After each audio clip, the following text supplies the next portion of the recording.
Well, good morning, everyone. Good morning. Thank you for having me back. Okay, thank you for letting me know. Was it hard to hear during the meditation? No. Oh, I didn't know that, sorry. I usually have a headset, so I'm not used to it, so thank you for letting me know. Let's see how I do with or without my notes today. All right, so today we're talking about finding your spiritual center in times of change. And I find myself walking through life practicing this, right? How to stay spiritually centered in times of change. And by the way, if anyone's curious, I think the air conditioner man came. I'm not sure. I see him, but that was during the meditation. I'm going, oh, this is fun. So he's here. Okay, so I wrote down some key phrases from that wonderful song. Try a little kindness, overlook blindness, narrow-minded people in narrow-minded streets. That jumped out at me. And as a metaphysical studies student, I'm thinking, well, how am I narrow-minded to myself? Right? How about if I try some kindness to myself? You know, you ever heard of people saying, oh, I'm my worst critic? Well, knock it off. Be kind to yourself, right? So anyway, that's what came to me. I thought I'd share that.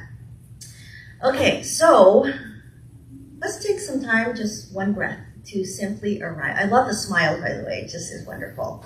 So let's take a deep breath together. And then exhale. Beautiful. What a wonderful way to spend Sunday morning. So good. So we're here in Sacred Community. And I know that I've been asked to do the speaking, and it's wonderful. But I also want to let you know that when I come here, I feel ministered to. I do. I love this community. It's wonderful. And thank you for being who you are. It's really a special place. And so I wanted to share that with you. And then I was asked to integrate today's daily word with a message. And of course, it's truth. I'm not going to reread it because then that's going to be another thing, right? But one thing that did jump out at me is the last line in today's daily word. It says, I am a spiritual being living with integrity, speaking words of truth with spiritual power. I am a spiritual being living with integrity, speaking words of truth with spiritual power. So I wanted to pull that out as I share today's message with you. And I want to ask this one pivotal question. What does it mean for us to live in our truth and to speak our truth from a spiritually aligned place, from our center, when everything around us is shifting? All the time. This is part of life, right? So if we're really honest with ourselves, things are always shifting and morphing and changing. I mean, what is it that they say? Every single cell in our body is not the same every 7 years. Like we go through and we just get rid of ourselves and then new cells regenerate. So we are different every 7-year cycle. So that's just with our physical body. I mean, think about your mindset or your heart or your relationship, etc. So whether it's our health, relationship, wealth, career, retirement, grandchildren, etc., we're always experiencing these seasons of change. So then the question becomes, where do I go within to find this peace, this clarity, and this trust again? So that's what we're going to explore today. Just out of curiosity, and you don't have to tell me exactly what it is. If you're going through active change right now, any kind of change, big or small, raise your hand. Okay, great. Thank you. I find myself always going through change, and I don't know if we shared this, Bill, to the community that I'll be traveling this fall. Have we shared that? So I'm going to be traveling this fall. I was slated to come and share my message for fall, and I had to switch because I'm called to go travel, and come September, I will be in Thailand, which is really awesome. We're going to be there for 60 days, and then I'm going to obviously be in an active prayer process to say, hey, Spirit, where am I going next? So hold that in prayer and see that unfolding, because I think we might go to India or maybe even to Vietnam. I'm not sure. I've never been there, besides being born there. So we'll see. Okay, so staying spiritually centered in times of change. There's an Italian proverb that says, if you can't live longer, boy, do we wish we could live longer, right, some of us? If you can't live longer, live deeper. Live deeper. Okay, so the good news is I hear some people going, no, I don't want to live longer. So that's good, because now you get to live deeper and engage yourself with that process of living deeper. Not just on the surface, because we're here at Unity, and we don't live on the surface level, most of us, we go deeper, right? So here's a question to engage with regard to today's daily word as truth. So whoever has daily word, I would invite you tonight, maybe after service, to go back and reread the message in the daily word today, truth. Because it's all about speaking my truth with outside forces, the other, right? And that we show up in truth with our truth and we explain it lovingly. So here's one way of engaging deeper with yourself. What if you do this reading tonight and it's not, you read it in a different context and look at it from engaging with yourself? Because all of life is always, regardless of whatever situation you're in a relationship with yourself. So reread that. For those of us who understand what I'm talking about, reread that from that context and see how you could lovingly engage yourself when you disagree, when your humanness disagrees with that divine identity that lives, courses, breathes through, in, through, and as you. Okay, and then you want to ask yourself, how do I show up? How do I show up for another person in the reading of today's daily word? And also, how do I show up for myself when I disagree? And if you want to take it into even a broader context, how does this show up in our community? Whatever the group need is, right? So I've heard coming in about the fluctuation in numbers in the community. And, we're here in Florida, so people go back to their homes in the north or wherever. And of course, it's going to fluctuate. So how do we engage in that when we're thinking about, our friends are over there and we're over here, and keeping the community engaged and together? Because it's a small-knit community, and we get to think about that as a group. Change by nature is the rhythm of life, is it not? Yes, it's the rhythm of life. If we don't change, we don't grow. That's just the truth. But so many of us resist change. We run the other way. We do everything we can so we can stay stable and grounded. That's a French interpretation, right? We often think of change as a disruption or an inconvenience in our life. But what if that is simply life itself asking you to grow? Because if the seed doesn't pop out of its pod, it stays underground. We're no different. We're one part and parcel of nature.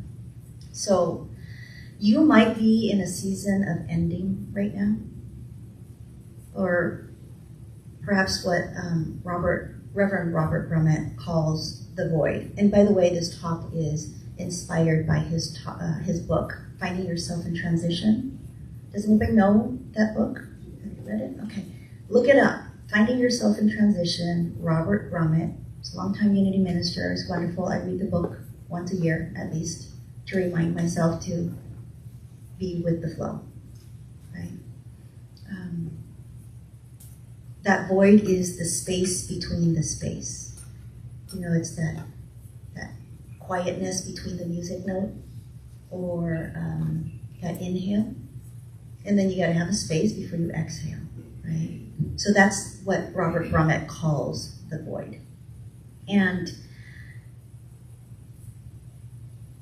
sometimes you're at the edge of your knowing.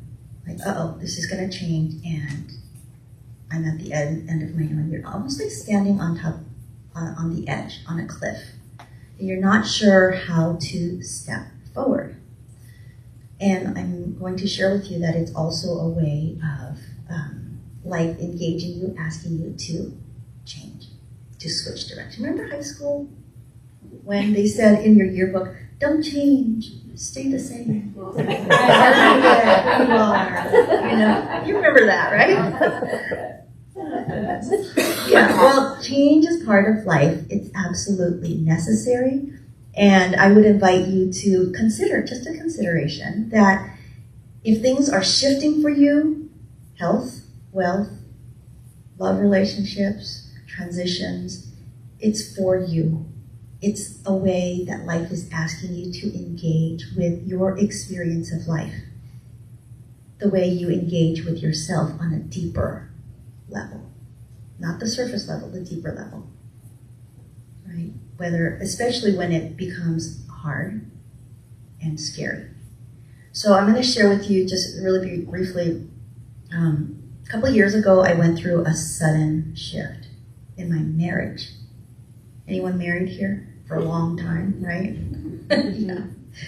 Isn't that the gift that keeps giving, right? You get matched up with the right perfect person to press all your buttons so that you can learn what your buttons are. Because in an intimate relationship like that, like a marriage, long term, you're legally binded, first of all, to this person. And also, there's not this fleeting moment. You can't just like go, oh, I don't want to deal with this anymore now. But if you're going to be in an honest, intimate relationship, you got to deal with your own stuff, right? So there was a sudden shift in my relationship with my husband. We've been married now for 20 years. And my title, my role, because we work together, we travel together, we have kids together, we just do everything together.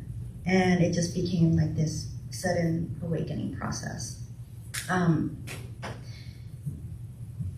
With the change came my sense of identity. Does anyone here know what Saturn return is? Or Chiron return is? Chiron? Okay. If you're curious, write it down. I'm not going to give a talk on it because that's going to be a whole different talk altogether.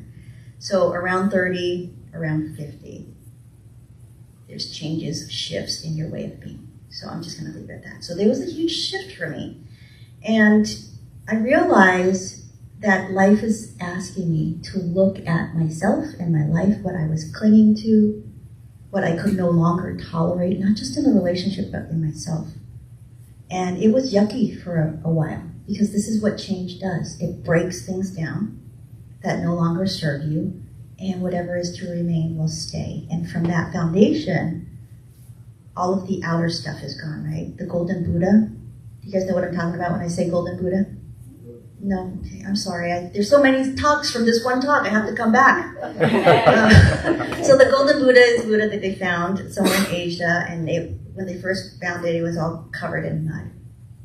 And they just thought it was like a muddy pile, right? And over time, the mud came off and they revealed it. It was a golden Buddha. It was made of gold. So it's just the layers of the onion, peeling off. And so I got to a place of blankness, and it scared me. It terrified me. And then I started questioning, well, how could this be? This is the person I committed to, and now nothing's working. Nothing is working. If you've been together long enough, you know what I'm talking about, right? But it was in that space of not working. All the stuff just being tossed out, questioning myself, all of my life choices, that I was able to come back. But I had to start from blank. How much time I want to take in your day? Okay, so let's go on to the next one here. So change is not just change itself. Like when we react to the changes in our life, it has to do with our biology. Our nervous system goes, oh my gosh, a change. I'm triggered. I don't have control of what's happening here. How do I get a grip? Our ego then reacts, and then we become discombobulated, right? That's part of change.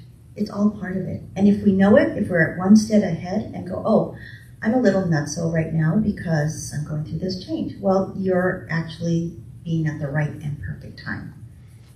when you feel disoriented, when you feel like nothing is working, when you blame, shame, criticism, victimhood. We've all been through that. If you're human, you're going to go through that. If you want to deepen, you will stay engaged with it because it is your best teacher when you find yourself doing that. So let's talk about change really quick. It's not actually the change itself. It's that something has shifted in our life and it pulls us out of our sacred center. That's why we come back in community every day or every week. At least once a week, to come back to get reminded, to come back to the peace that we are. That when change happens, it's going to pull us off center. And so then the question is, how do we come back to center? Do we go into fight, freeze, flight? Did I say that already? Fight, flight, freeze, and fawn. Wow, lots of F's. Tongue twister. I'm going to do that at the end of service today. When that happens, we're like deer in headlights, right? We grip harder, we try to fix, we plan, we control, and we say to ourselves sometimes like, oh, this shouldn't be happening. Why is this? What's wrong with me? And does it get any better? Well, friends, those are normal reactions. Very, very normal. And also, it's not the truth of our being. We weren't born that way. We learned to survive. We became human that way. Our sacred center is not that part of us that panics when there's a change, that panics when we hear a diagnosis, that panics when there's a transition of some sort. It's that our sacred center is that part of us that witnesses all of this. It's the you, your higher self, that is seeing all of this. And if you're quiet enough, you'll know that you're engaging with your sacred center all the time, right? During prayer process. And I'm sharing this with you not to bypass, that is not the truth of who you are, but to remind you that change is not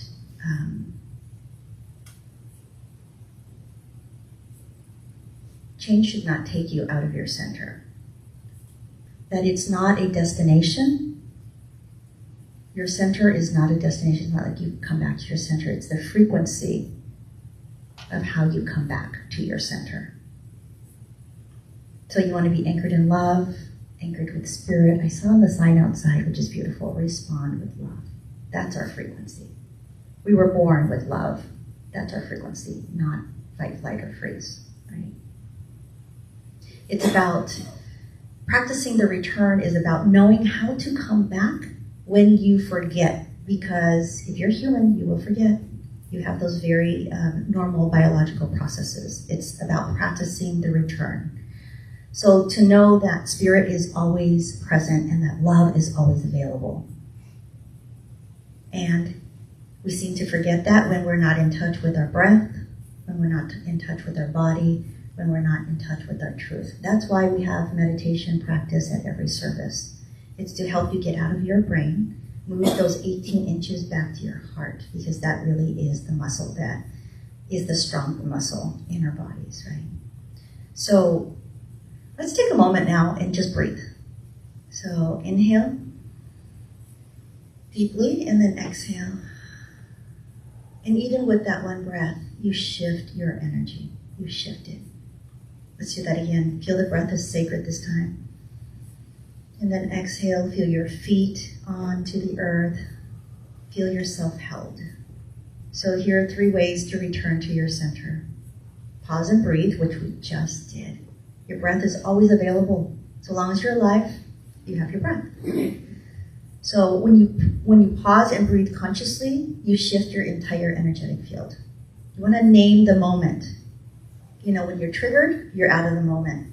You get hijacked emotionally. So if you're able to step out of that and name the moment, oh, this is fear. This is grief. This is just me being human. This is uncertainty. And oh, yeah, uncertainty scares me. Check in with your power center. Naming it invites compassion into your life. Whose compassion? Your own compassion, right? It's that kindness that we were singing about just before the service. Self-kindness.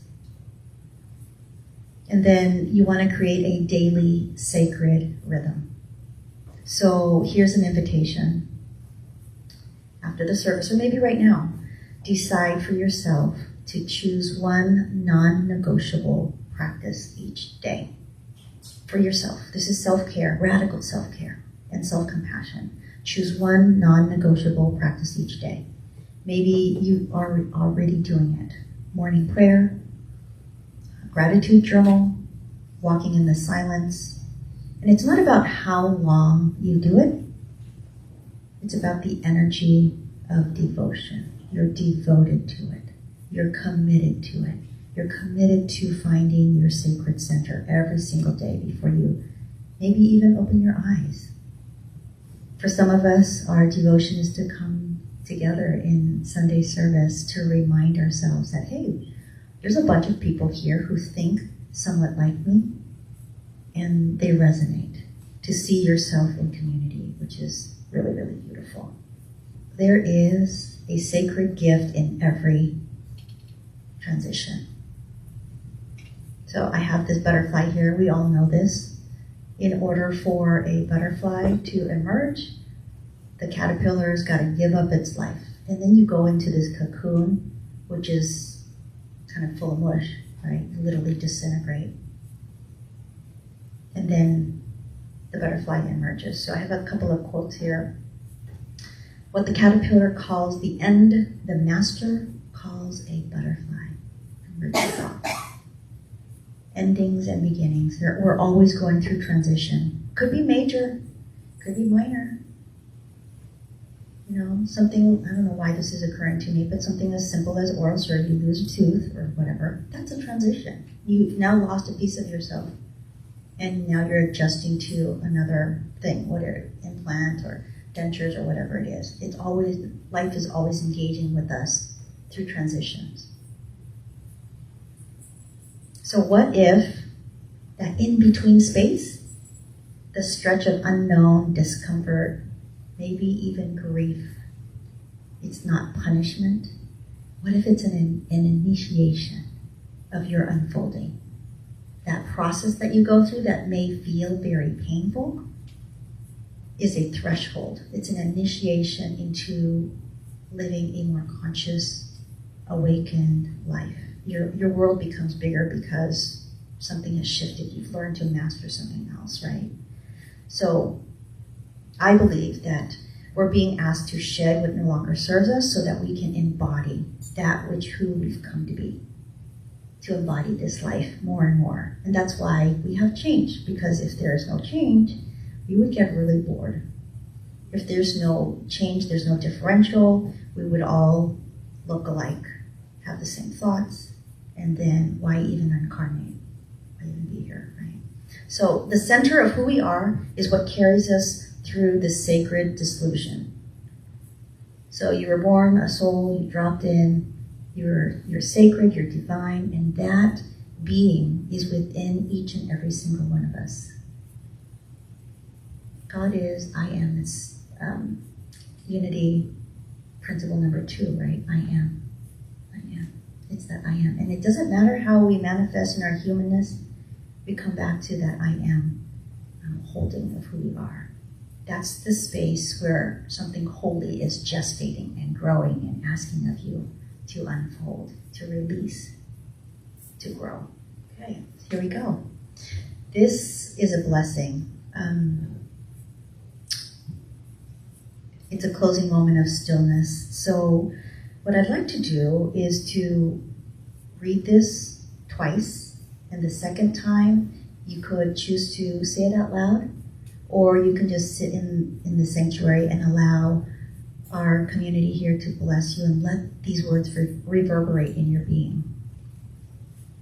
So I invite you to close your eyes and just feel the words and really embody them. Take a deep inhale. Exhale to release, come to presence. I return to myself. Repeat. I return to myself. I return to the breath. Repeat. I return to breath. I return to the one who has never left me. Repeat. I return to the one who has never left me. I am home. Repeat. I am home. Yes, you are. So when we talk about coming home to our sacred center, we're talking about living from our deepest truth. We're tying this back into our daily word now. That's the truth of our being. It's not just what we believe, but it's who we truly are in spirit. And in a world that may not always see things the way we do, living and speaking our truth is tantamount, right? It's really important to be clear, to be compassionate, and let that be a radical act of love. Whether you're considering this for the outside community, your family, the other political party, whatever is happening there, or to yourself, let it be a radical act of love. We can be grounded in our own knowing, all the while honoring the divinity of others around us. I think that concludes everything that is on my notes, and I just want to say, responding with love sometimes in times of change, it's not easy. But when we come back to center and we're integrated, we don't just do it in a way that's harmonious, and it's not about inspiring other people to be in their love space. It's about being integrated and aligned so that you live the life that you get to live.